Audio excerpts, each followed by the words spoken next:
The weight of water. I stood at the edge of the reservoir, the water gleaming under the pale moonlight like a dark mirror, reflecting the horrors I had unearthed. It was here, after all, that I had first heard the screams, inhuman, raw, and echoing through the night. My family had laughed, a chorus of disbelief ringing in my ears as I tried to explain the eldritch symphony emanating from the depths.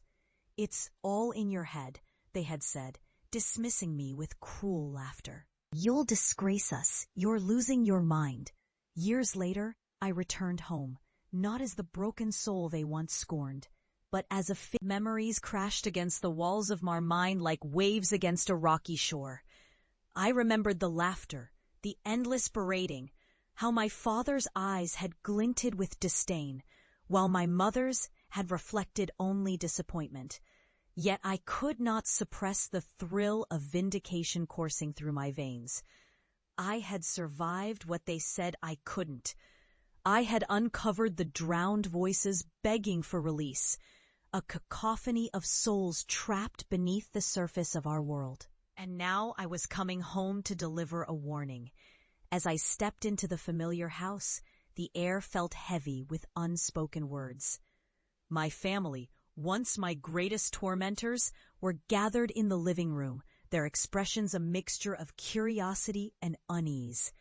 They had heard the rumors of my success, but they couldn't fathom the depths of my research, let alone the darkness that had come to live in me. "Look who's back," my father sneered, his voice dripping with sarcasm. "The water whisperer returns." "Are you here to tell us more ghost stories?"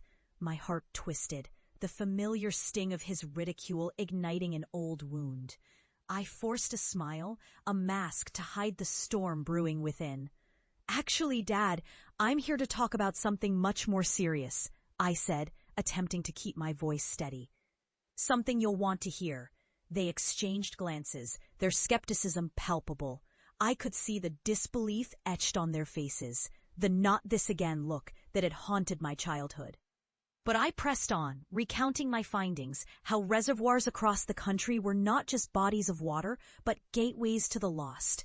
The drowned voices, I explained, were not just figments of imagination.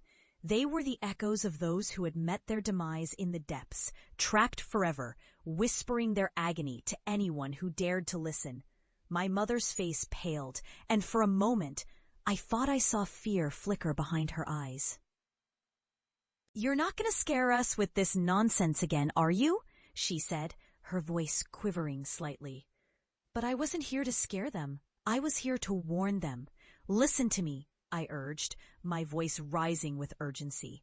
"What I've uncovered is real. It's dangerous."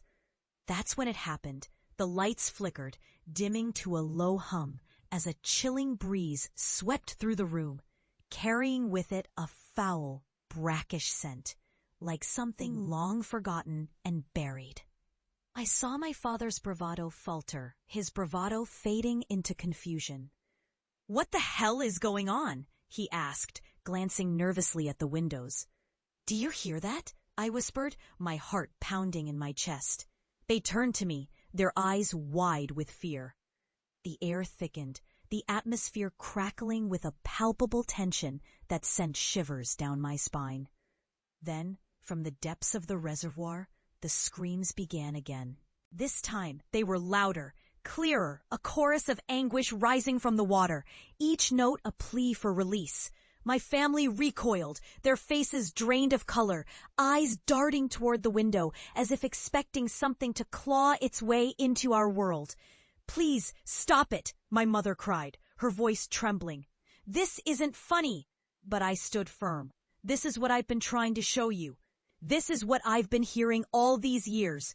As the screams intensified, shadows began to swirl in the corners of the room.